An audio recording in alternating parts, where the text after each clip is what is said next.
Dr. Lena Baker was one of the most well-respected physicians at Memorial City Hospital, a place renowned for serving a wide range of patients, from the wealthiest in the city to the most underserved. Lana had built a name for herself not just through her medical expertise, but through her empathy and relentless work to bridge the gap between quality healthcare and marginalized communities. To many of her colleagues, she was seen as a beacon of excellence, but to some, especially those who harbored certain prejudices, she was a problem. A black woman, successful and unapologetically assertive in a world that often found ways to silence people like her. This made her a target in subtle ways: underhanded comments, silent hostility from peers, and the occasional blatant disrespect from those who couldn't mask their true feelings. On that particular day, as she walked into the emergency department for her shift, Lana had no idea that it would become one of the most challenging days of her career. The hospital was busy, more so than usual. The flu season had hit hard, and combined with the usual influx of emergency cases, the hospital was bursting at the seams. Lana had barely settled into her station when she heard the sound of an ambulance approaching outside. The paramedics rushed in, wheeling a stretcher that carried a young black man who looked to be in his mid-20s. He was barely conscious, his body bruised and battered, his breathing shallow. Following closely behind was Officer Jacobson, a tall, broad-shouldered white man in his late 30s, his police badge gleaming under the harsh hospital lights. Jacobson had a reputation, though nothing was ever formally filed against him.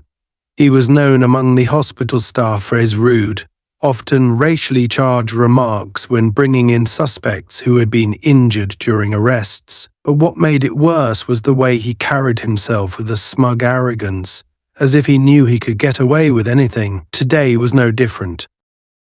"This one's a real piece of work," Jacobson sneered as the paramedics wheeled the young man into one of the trauma rooms, found him resisting arrest, like all of them do.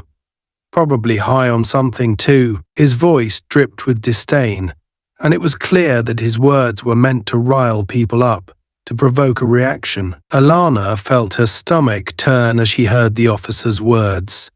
She had dealt with men like Jacobson before, men who viewed black bodies with suspicion and hostility, and she knew she had to stay calm. "Let me through," Lana said firmly as she stepped past Jacobson and the paramedics, her white coat fluttering behind her. She approached the young man on the stretcher, immediately assessing his condition. His pulse was weak, and his injuries suggested that he had been severely beaten. She signaled for one of the nurses to bring the necessary equipment, trying to block out the officer's presence looming behind her. "He's going to need an MRI," Lana told the nurse after a brief examination.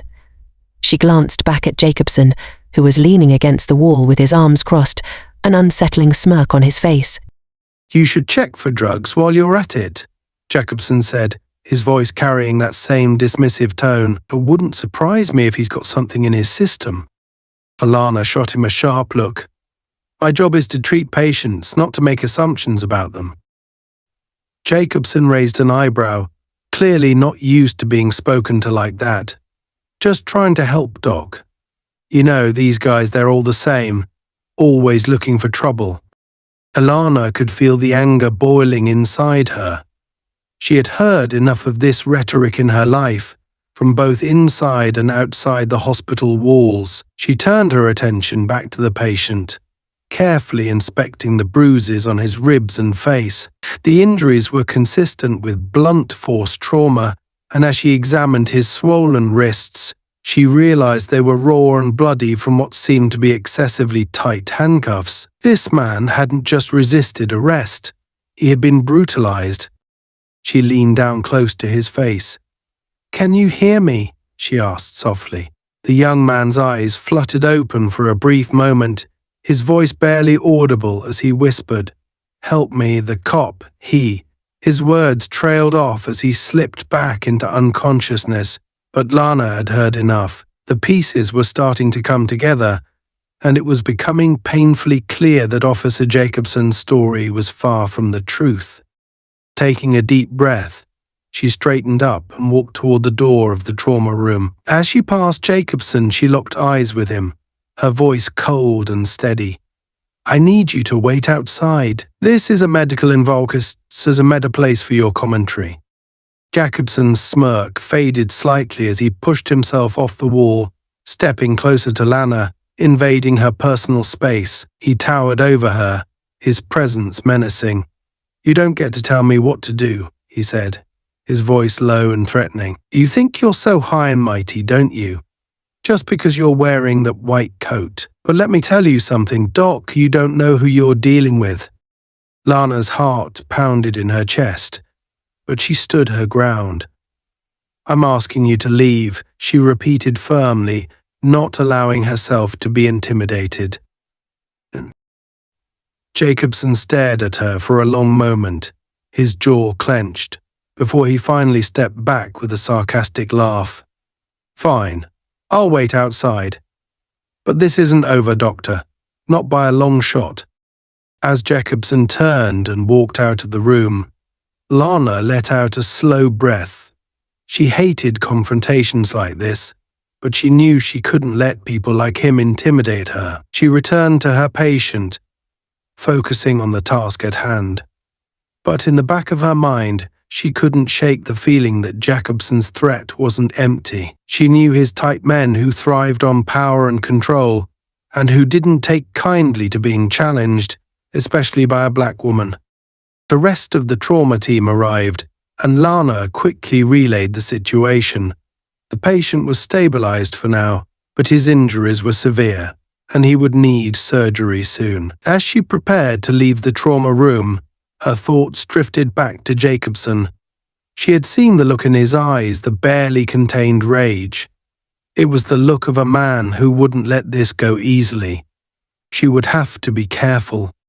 Outside the trauma room, Jacobson lingered in the hallway, watching her every move. Lana could feel his eyes on her as she spoke with the other doctors and nurses, and it sent a chill down her spine. She knew that whatever was coming next wouldn't be good. But she had no idea just how far Jacobson would go to make her life a living hell. As Dr. Lana Baker continued to examine the young patient, her mind raced with questions. The injuries were consistent with someone who had been assaulted, not merely resisting arrest. She had encountered cases like this before: bruised ribs, facial lacerations, and wrists raw from handcuffs tightened far too much. But what unsettled her most was the pattern of the bruises. They weren't random. They looked deliberate, as if someone had beaten him systematically, taking their time. She needed to know more. Lana leaned in closer to the unconscious young man, gently placing a hand on his shoulder. His breathing was shallow, but stable for now. She spoke softly, hoping that even in his weakened state, he could respond. "If you can hear me, I need you to tell me what happened. What did the police do to you?" There was a long pause, and for a moment, Lana thought he wouldn't respond. Then his eyelids fluttered, and he let out a low, pained groan. His lips parted, and in a barely audible whisper, he said, "It was him, the cop, outside." His voice was hoarse, strained, as though every word took tremendous effort. He winced in pain and continued, "He beat me before they brought me in." Lana's heart sank. She had suspected this, but hearing the confirmation from the patient filled her with a deep sense of anger and helplessness. She had seen far too many cases like this: young black men, victims of police brutality, brought into the hospital with stories that were too often ignored or dismissed. But this time, she wasn't going to let it slide. Officer Jacobson wasn't going to get away with it. Her mind was already racing with possibilities. The patient needed immediate medical attention, but she couldn't let this go unreported. Lana excused herself from the trauma room and briskly walked down the corridor toward her way. She needed to contact her legal team immediately. Over the years, Lana had built a strong network of lawyers and advocates who specialize in police misconduct. She knew this situation would escalate, and she had to be ready. Once inside her office, Lana quickly dialed the number of her attorney, Mark Townsend, a seasoned civil rights lawyer who had worked with her on previous police brutality cases. The phone rang twice before Mark answered. "Lana, what's going on?" His voice was calm, but Lana could hear the concern. "So Mark, I need your help. I have a patient here who was beaten by a cop before they brought him in. It's bad. His injuries, they're clear signs of assault." Mark sighed heavily on the other end of the line. "Do you know which cop?" "Yeah, it's Officer Jacobson," Lana replied, her voice filled with disgust. "He's already made racist comments, and he's acting like he owns the place. This guy thinks he can get away with anything."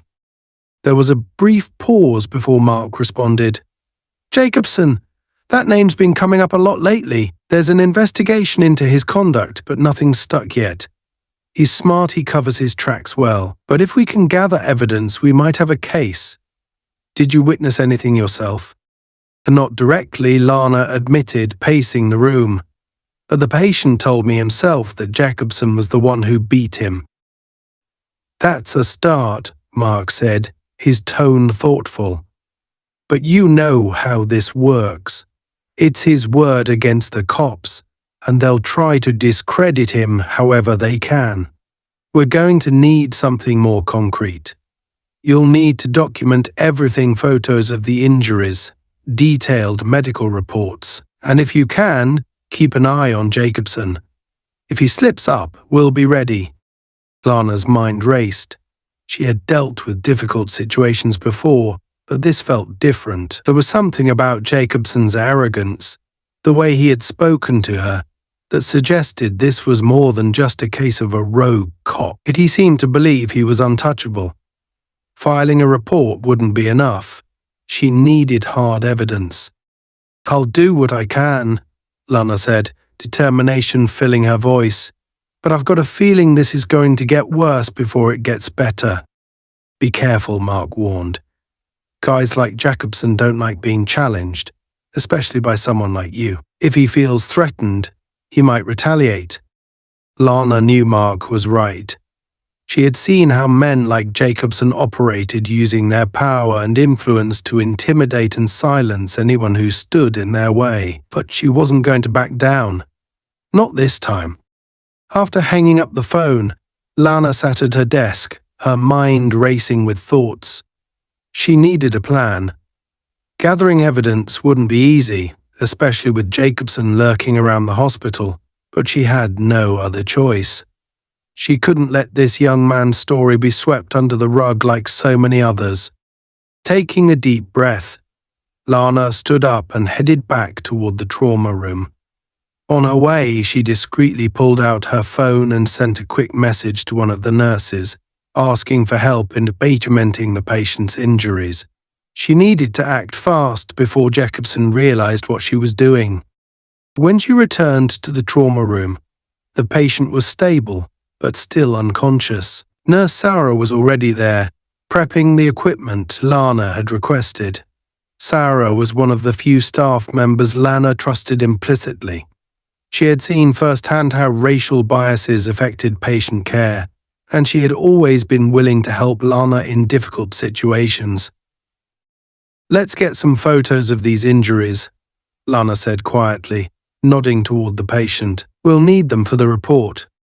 Sarah nodded, understanding the gravity of the situation without Lana needing to explain. Together, they carefully documented the bruises and other injuries, making sure to capture every detail. As they worked, Lana kept one ear out for any sign of Jacobson. She knew he wouldn't stay quiet for long.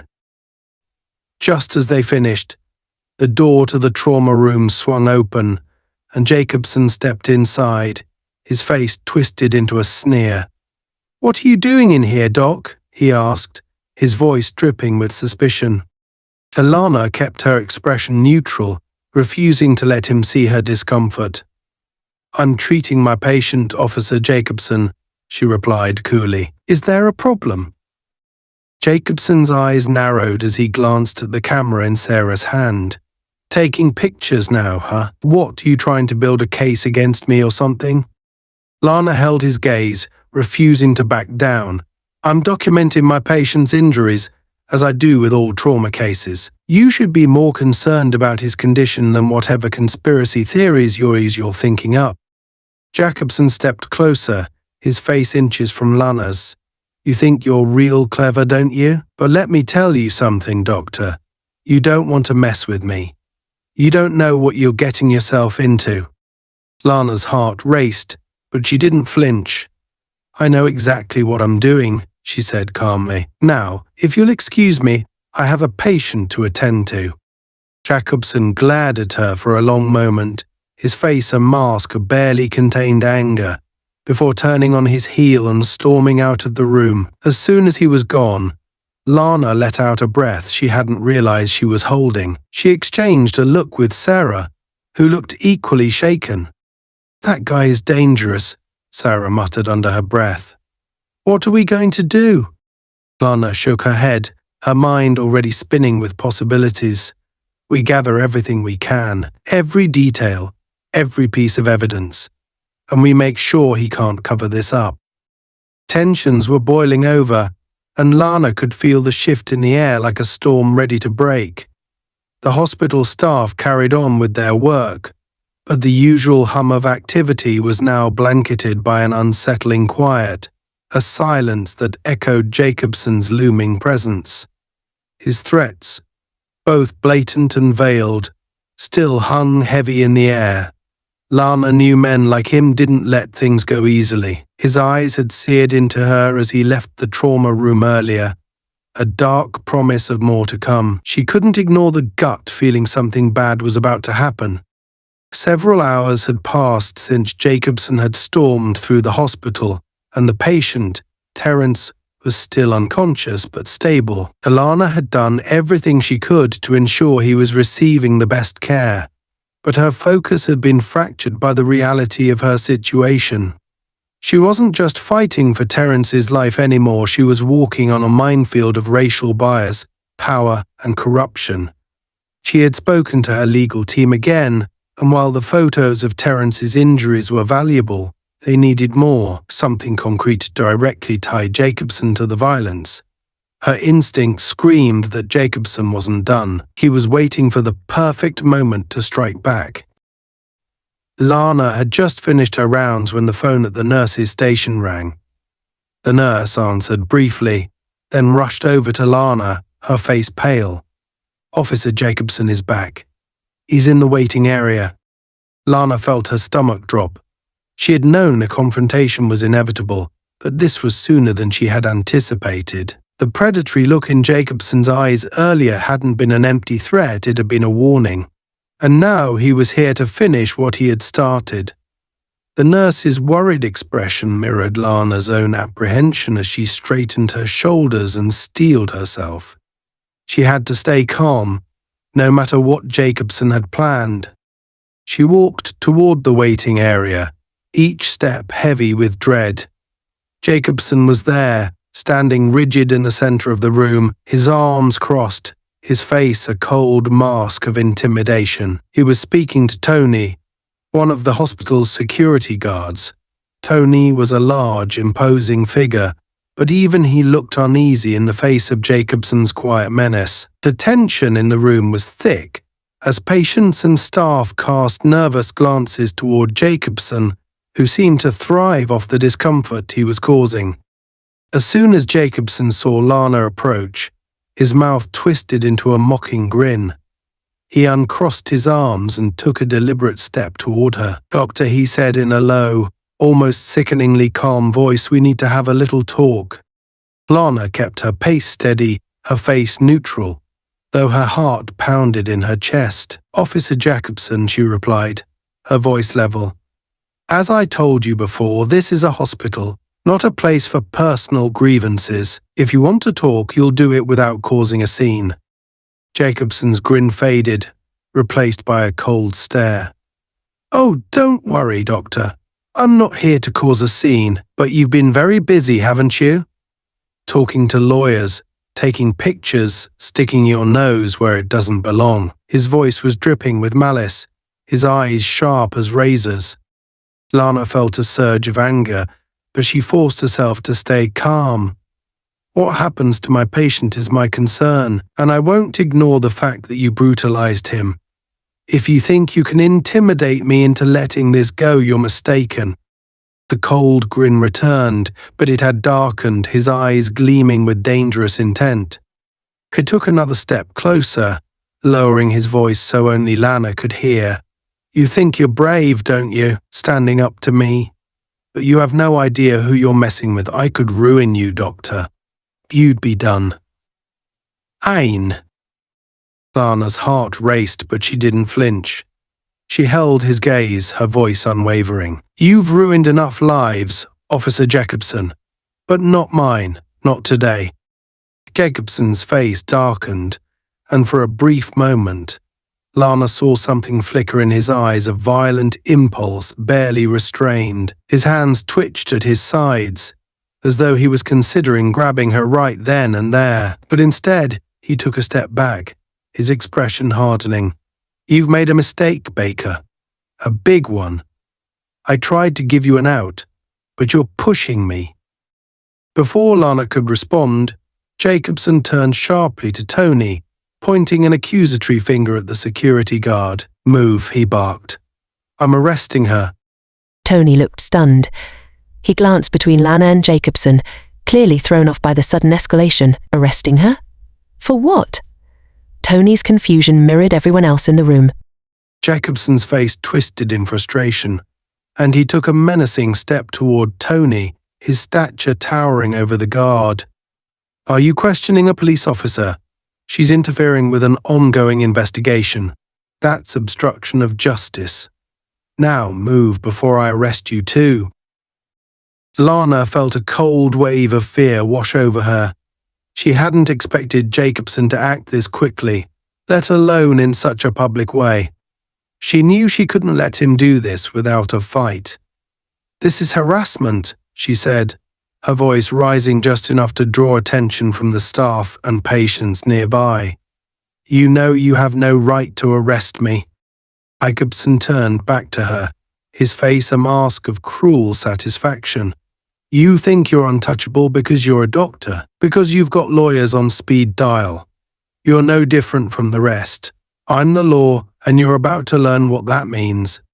Before Lana could react, Jacobson grabbed her wrist, twisting it painfully behind her back as he yanked her arm into a painful hold. She gasped at the sudden shock of pain, barely able to comprehend that this was happening. He was really arresting her. Right here, in front of everyone. Tony took a step forward, his hand raised in protest. Wait a minute. This isn't right. Jacobson silenced him with a glare that could cut through stone. Back off or I'll take you in too. Don't test me. Eintumsti me. Lana gritted her teeth against the pain, her pulse roaring in her ears. She could feel the injustice pressing down on her, suffocating her. But she refused to let Jacobson see her break. This is wrong, she hissed through clenched teeth. And you know it. Ah. Jacobson smirked, his eyes gleaming with malice. What's wrong is you thinking you can cross me without consequences. You're about to learn how wrong you are. With that, he yanked her toward the exit, the cold bite of the handcuffs snapping around her wrists, cutting into her skin.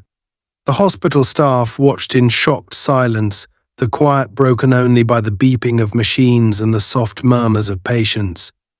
Lana could feel their eyes on her as she was dragged out by the very man who was supposed to protect the public, not terrorize it. As they reached the main doors, a voice cut through the tension. Stop.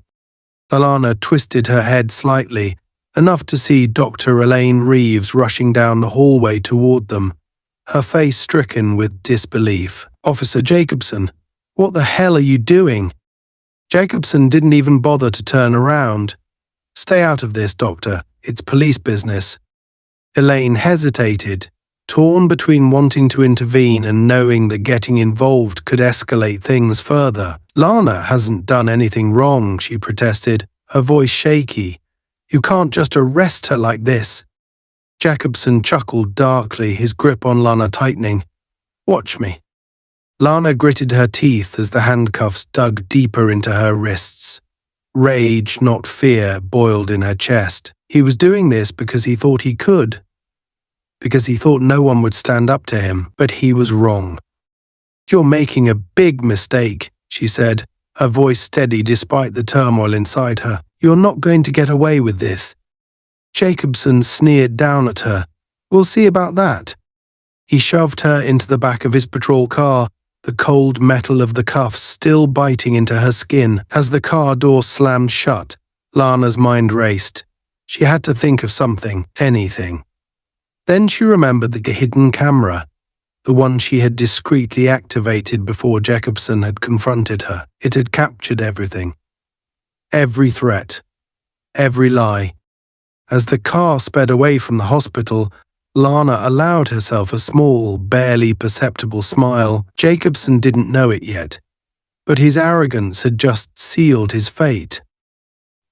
As the patrol car sped down the street, the noise of the bustling city outside felt distant and muted, but inside the vehicle, the atmosphere was suffocating with tension. Lana sat in the back seat, her wrists painfully restrained by cold metal handcuffs, her mind a storm of thoughts. The shock of her abrupt arrest was still sinking in. Officer Jacobson had actually gone through with it. The fresh sting of humiliation from being dragged out of the hospital in front of her colleagues was sharp. But even under the weight of that injustice, a small flicker of hope remained. The hidden camera she had discreetly activated in her coat was still running, capturing every moment. Everything that had happened, from Jacobson's verbal threats to his physical intimidation, was documented. She was playing a dangerous game, and she knew it. Jacobson wasn't a man bound by rules or ethics, and he seemed to thrive on terrorizing those who crossed him. For Lana had anticipated this and prepared for it. The hidden camera was her trump card, her evidence. Now, as they drove further from the hospital, her thoughts began racing ahead, trying to anticipate his next move. Her lawyers were standing by, ready to expose Jacobson's corruption. But the immediate task was surviving whatever was about to happen next. The silence in the car was unnerving. Jacobson's eyes remained locked on the road, his jaw clenched tight, his hands gripping the steering wheel with white knuckles. He was angry, furious, in fact, but barely containing it. Lana could sense the dangerous heat of his temper, simmering just below the surface, like a volcano on the edge of eruption. They turned down a quieter street, far from the main roads and public view. Finally, Jacobson broke the tense silence with a cold, cutting voice. "You really thought you could make a fool out of me, didn't you, Dr. Baker?" Lana didn't respond immediately. She wouldn't let him rattle her, even though every instinct was on high alert. Her voice was calm, measured when she finally spoke. "I'm just doing my job, Officer Jacobson. It's you who's overstepping." Jacobson let out a low, humorless laugh. "Overstepping? You have no idea what's really going on here, but don't worry, you will soon enough." The threat hung in the air, barely veiled, like he held all the power and she was simply a pawn. Lana felt her heart pound faster, but she kept her face neutral. She knew she had to be careful now, for there was no telling how far Jacobson would go. The car pulled into a desolate parking lot behind a run-down building. Lana's pulse quickened. This wasn't a police station. She recognized the area an industrial zone, the kind of place where no one would be around to see anything. The realization hit her hard. Jacobson didn't attempt to take her to the station. Whatever he had planned, it was going to happen here, far from witnesses. Jacobson shut off the engine and sat in the quiet for a moment, his hand still gripping the wheel. Without a word, he got out of the car, yanked open her door and roughly pulled her from the back seat. Lana stumbled as he dragged her toward the building, his grip on her arm tight and painful. "What are you doing?" Lana demanded, trying to keep her voice steady as panic surged within her. Jacobson didn't respond. He slammed her against the cold brick wall, his hand pressing her shoulder hard against the rough surface. His eyes were wild, a dangerous mix of anger and something much darker. "You've been sticking your nose where it doesn't belong, Doctor," he snarled, his face just inches from hers. "You think because you're some fancy doctor, you're untouchable. You're not, and I'm going to make sure you understand that." Lana's mind raced. She needed to stay calm, to think. But Jacobson's grip was iron-tight, and the alleyway was empty. One was coming to help her. But as his words echoed in her mind, she saw something: fear. Jacobson was scared. He wouldn't be doing this if her investigation didn't threaten him. He was rattled, and that gave her an edge.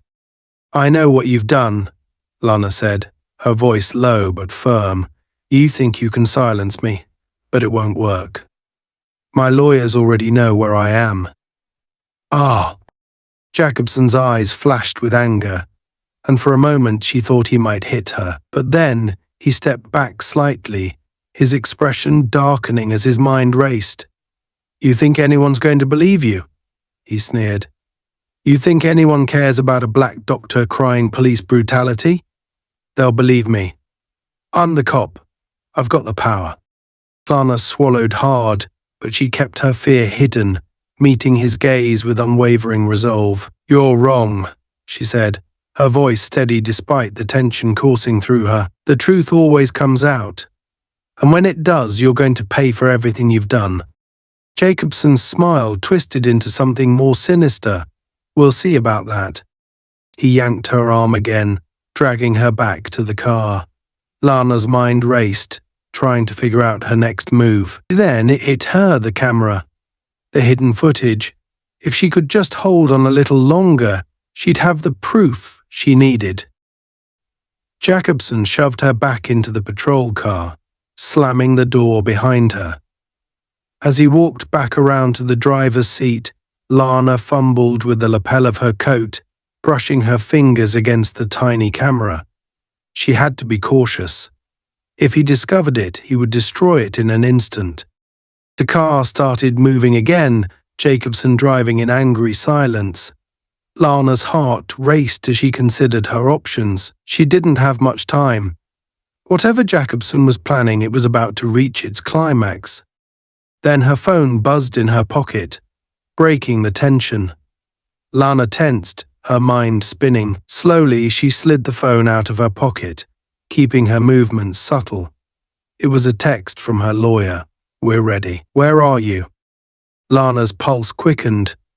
Her team was ready to take action, but she needed to give them her location. Before she could respond, Jacobson's eyes flicked to the rearview mirror, suspicion darkening his gaze. "What are you doing?" he demanded, his voice sharp. Lana slipped the phone back into her pocket, trying to stay calm. "Nothing," she said evenly, "just checking the time." Jacobson didn't look convinced, but he didn't push the issue. He turned his attention back to the road, his grip tightening on the wheel. Lana exhaled quietly but knew she had to stay alert. The danger wasn't over yet. The car pulled up to a dilapidated precinct, far from the main station. It was the kind of place where files disappeared, and questions never got asked. Lana knew that whatever Jacobson had planned next would be bad. But then his phone rang. He hesitated before answering, his expression turning darker as he listened. "What do you mean she's involved?" he barked, his voice rising. "I've got her right here. What the hell are you talking about?"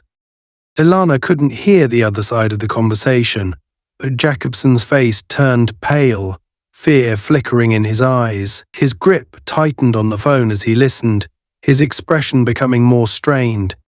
"She's what?" he whispered, barely audible. He hung up the phone abruptly, his hands trembling slightly as he turned to face Lana. There was a moment of thick, suffocating silence before he growled through clenched teeth. "Get out!"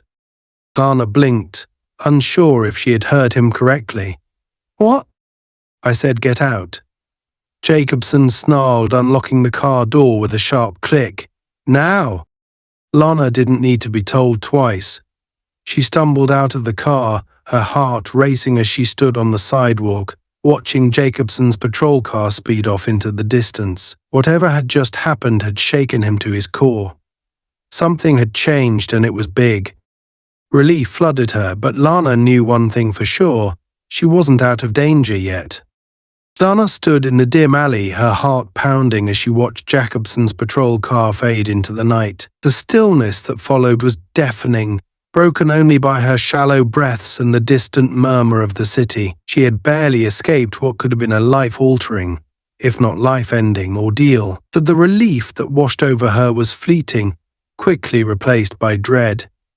Why had Jacobson let her go so suddenly, and who had been on the other end of the call that had shaken him so visibly? Scanning the alley, Lana felt vulnerable, exposed. She needed to move quickly. Her hidden camera was still intact, and it held crucial evidence against Jacobson. But now it was clear that he was part of something larger. His rattled reaction confirmed her growing suspicion. This was more than one cop's corruption. Jacobson was a cog in a much bigger, much darker machine, and someone had shaken that machine to its core.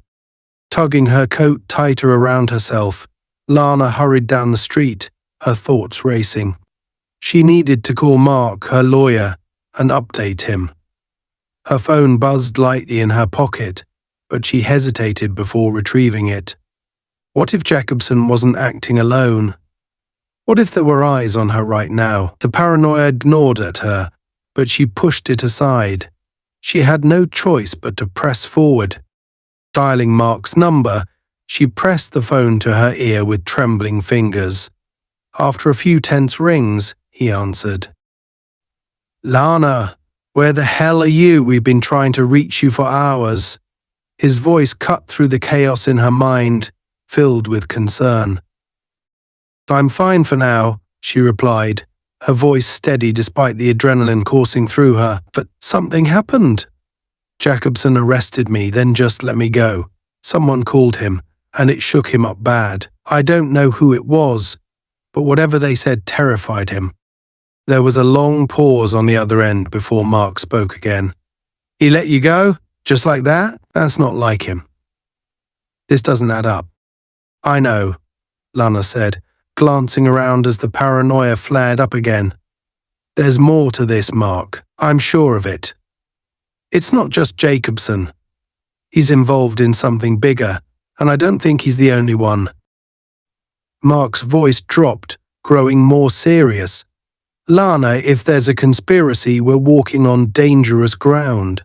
You need to be careful. They might come after you again." "I know," Lana said, steeling herself. "But I've got the footage." The camera was rolling the whole time, his threats, the arrest, everything. Mark's tone shifted to urgency. "That's great. We need to secure it immediately. Do not go back to your apartment, it's not safe. I'll have someone meet you at a neutral location. We can't risk anything happening to that footage." They quickly arranged for Lana to meet one of Mark's associates at a late-night cafe nearby. It was a public place, which gave her some comfort, but the threat still loomed large in her mind. As she made her way there, she kept replaying the events in her head. Jacobson wasn't just another bad cop. This went deeper. The phone call had exposed a crack in whatever protective shield he thought he had, and now Lana was holding evidence that could destroy it. By the time she arrived at the cafe, the exhaustion hit her like a wave. Mentally and physically drained, she took a seat near the back, away from the windows, scanning the room for any sign of trouble. Her nerves were frayed, but the fight wasn't over. She was still in danger, and something told her Jacobson wasn't done yet. 10 minutes passed before a man in a dark suit approached her table. His eyes swept the room, checking for threats, before locking onto hers. "Dr. Baker?" he asked in a low voice. "Yes," Lana answered cautiously. "I'm Alex. Mark sent me." He sat down across from her, his demeanor serious and efficient. "Let's make this quick. Do you have the camera?" Lana carefully pulled the hidden camera from her coat and handed it over. "It's all there, from the hospital. The arrest, everything." Alex immediately secured the camera inside a protective case in his briefcase. "We'll take it from here. But Dr. Baker, you need to lay low. Jacobson and whoever's backing him won't take this lying down." Lana nodded, the reality of the situation settling in further. "What now?" she asked, her voice a little quieter than before. "Stay out of sight for now," Alex advised. "Mark is setting up protection, but it might take some time. In the meantime, don't go anywhere alone, and keep your phone on you. If anything feels off, call us." Lana agreed, her mind spinning with plans and backup options. There were people she could trust, safe places she could go, but deep down, she hoped it wouldn't come to that. After Alex left, Lana remained at the cafe, sipping a tea that did little to calm her nerves. She tried to focus, to plan her next steps, but the weight of everything pressed down hard. Jacobson's days were numbered, but the forces behind him were still very much in play, and they weren't going to let her take them down easily. Just as she was about to leave, her phone buzzed again. She checked the screen, expecting a message from Mark, but instead saw an unknown number. Against her better judgment, she answered. "Dr. Baker," a calm, smooth voice said on the other end. The tone was polite, but there was an undercurrent of threat that made Lana's blood run cold. "I hear you've been causing some trouble. You've made powerful enemies." Lana's grip tightened on the phone. "Who is this?" "That's not important," the voice replied evenly. "What is important is that you understand your situation. You've crossed a line, and there will be consequences." Her pulse quickened, but she forced herself to sound calm. "If you're trying to scare me, it's not going to work." The voice on the other end chuckled softly. "I don't need to scare you, Dr. Baker. I just need to make sure you understand the gravity of your situation. Drop this, walk away, and maybe things will return to normal. But if you keep pushing, well, let's just say accidents happen." Lana's stomach turned, but she kept her voice steady. "I'm not backing down, no matter what you try." Another pause, then a sigh from the other end. "Bravery is admirable, Dr. Baker, but it won't protect you from what's coming. This is your last warning." Before she could respond, the line went dead. For a moment she just sat there, the phone still in her hand, the weight of the threat settling in. Whoever this was, they weren't bluffing. But instead of fear, something else rose inside her resolve. She had come too far to back down now. Lana stood from the table, determination burning in her chest. Jacobson and whoever was protecting him weren't going to get away with this. She called Mark, relaying the details of the threatening call. "Lana, this is serious," Mark said, his voice laced with concern. "We'll get you full protection, but don't take any chances." "I won't," she promised. "But we need to move fast. Whoever's behind this is feeling the heat, and they're going to come after me harder." Mark agreed, and they ended the call with a new plan in place. As Lana left the cafe and stepped out into the night, the sensation of being watched clung to her. She kept glancing over her shoulder, half expecting someone to be following her, but the streets were quiet. The second escalation had begun, and Lana was in the middle of a dangerous game. Jacobson's corruption was just the tip of the iceberg. Now, she was up against a powerful network that wouldn't hesitate to take her down. But Lana had made her choice. There was no turning back now. As the city stretched out before her, its streetlights casting long shadows, Lana walked on, knowing she had crossed a line, but this time she wouldn't be the one paying the price. Lana sat in the dimly lit courtroom, her heart racing. The past days had been a whirlwind of fear, legal maneuvering, and mounting threats. The mysterious phone call warning her to back off still echoed in her mind. This was more than a fight against Officer Jacobson. She was up against a network of corruption that went far beyond the police force. But today it would all come to a head. Today everything was on the line. Her lawyers, Mark and Alex, had left no stone unturned in preparing for this moment. The hidden camera footage Lana had risked everything to capture was the linchpin of their case. Now it was time to bring it into the light.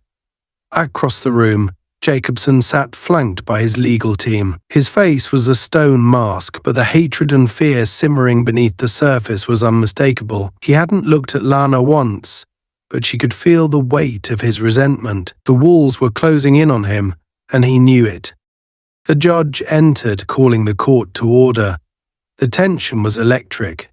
This wasn't just about one rogue cop anymore. The courtroom was packed with reporters, activists, and even some of Lana's hospital colleagues. The brutality involved in this case had drawn national attention, but the larger implications were clear. The guilty verdict would expose the rot that had festered within the police department for years. If Jacobson fell, others would follow.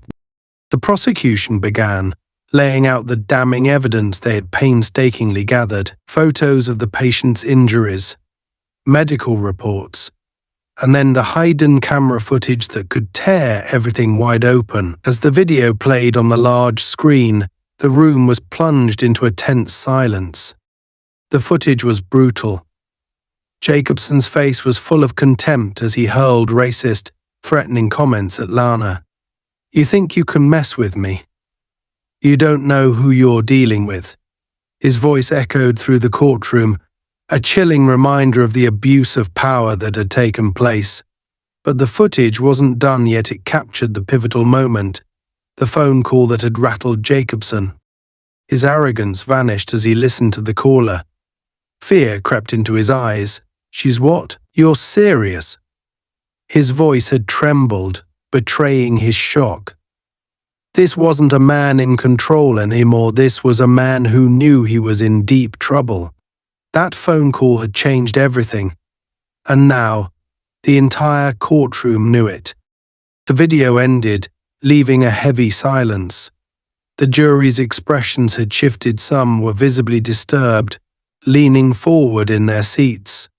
Jacobson's legal team looked shaken, and even Jacobson himself, though still trying to maintain his composure, couldn't mask the flicker of fear in his eyes. That there was still one more blow to come. Terence, the young man Jacobson had brutalized, took the stand next. His recovery had been slow, but he was determined to testify. His voice was steady as he recounted the night Jacobson had beaten him, but the pain was clear. "I wasn't resisting," Terence said, his voice thick with emotion. "But it didn't matter. He wanted to hurt me." And when the prosecution asked about Lana's role, Terence's gaze softened as he looked at her. "She saved my life," he said, his voice barely above a whisper. "She didn't have to get involved, but she did. She made sure the truth came out." Lana's throat tightened. She hadn't thought of herself as a hero, but hearing Terence's words, she realized the magnitude of what she had done. She had stood up to a system designed to protect people like Jacobson, and now the truth was being laid bare. Jacobson's defense tried to argue that the footage was taken out of context, that Lana had acted outside of her role as a doctor, that their words rang hollow. The evidence was too damning, too overwhelming. The jury had seen the truth, and there was no spinning it. After hours of testimony, the judge called for closing arguments. The prosecution's final words were sharp, cutting through any remaining doubt. "This case is not just about one corrupt officer," they said. "This is about accountability, about justice for those who have been wronged by the very people sworn to protect them. Jacobson abused his power. Now he must face the consequences." The jury retired to deliberate. leaving the courtroom buzzing with tension. Lana sat quietly, her hands clasped tightly in her lap, her heart pounding. She had done everything she could. Now, all that was left was to wait. The minutes turned to hours. The weight of uncertainty pressed down on her, but she refused to let fear overtake her. Finally, the jury returned, their faces solemn as they took their seats. The room held its breath as the foreman stood, holding the slip of paper that would decide everything. We, the jury, find the defendant, Officer Jacobson, guilty on all counts. A collective gasp rippled through the room. Relief crashed over Lana like a tidal wave. It was over. Jacobson had been found guilty. Justice had been served. She glanced toward him, half expecting to see some sign of defeat. But Jacobson's eyes met hers, cold and unyielding. Even now he clung to his hatred, but it didn't matter anymore. He was finished. As Lana stood to leave, her legal team surrounded her, congratulating her softly. Reporters shouted her name, but she barely heard them. Her mind was already on what came next. Jacobson's conviction was just the beginning. There were more like him hidden within the system, and they would be coming for her next.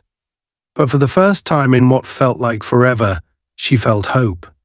She had faced down corruption and won. The courtroom had emptied out, but Lana remained seated for a moment longer, letting the weight of the verdict sink in. She had won, but it didn't feel like a victory to celebrate. The fight against Officer Jacobson had been exhausting, both physically and mentally. Yet deep down, she knew this wasn't the end, it was only the beginning of a much larger battle. As she finally stood and made her way toward the exit, her phone buzzed in her pocket. It was Mark. "Lana, congratulations." His voice sounded more relieved than triumphant. "Jacobson is done for, but we're just getting started. The investigation into the department is heating up. His arrest has opened a floodgate, and there are people coming forward with more stories." Lana nodded to herself, walking past the reporters who were swarming outside the courthouse. She wasn't in the mood for interviews. "What happens next?" she asked Mark quietly as she stepped away from the media frenzy. "We push forward," Mark replied. Jacobson was just one piece of a larger puzzle. The investigation into his network of corrupt officers is still underway, and there's more than enough to keep us busy. "We'll need your help, Lana.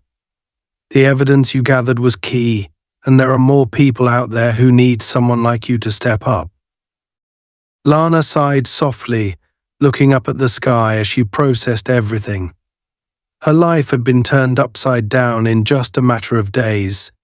What had started as a routine day in the hospital had spiraled into a dangerous confrontation with a man who wielded his badge like a weapon.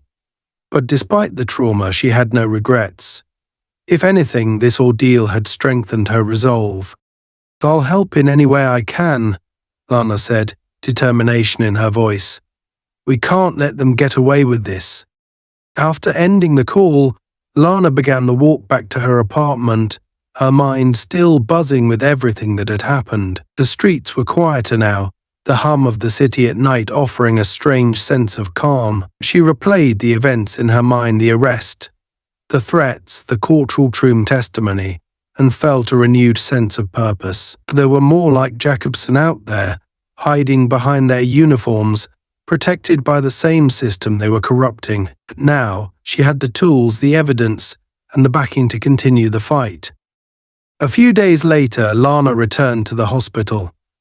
The familiar smell of antiseptic greeted her as she stepped inside. Her colleagues welcomed her back with a mixture of relief and admiration, but there was also an unspoken tension. Some of them still avoided eye contact, perhaps uncomfortable with the spotlight that had been cast on their workplace. Yet, for Lana, returning to her patients gave her a sense of normalcy she desperately needed. Later that day, as she finished her rounds, a familiar face entered the hospital. It was Terence, the young man whose case had sparked the whole confrontation.